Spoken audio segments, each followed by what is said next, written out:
жеті жұттың тілімін, төртінші кезең ойлы болсам озбы деп аталады. Жалпы әр кезеңнің шартымен кезеңге қадам басқан кезде сіздерді таныстырып отыратын боламыз.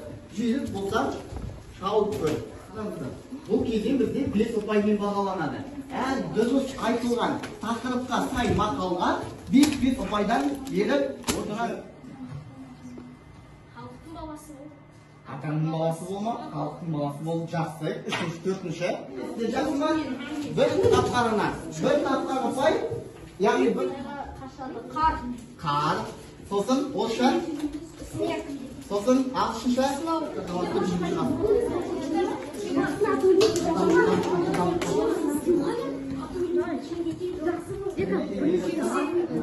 Екі топты. Бір мақал 74,5 ұпай алыпты. Жарайсыздар. Жақсы.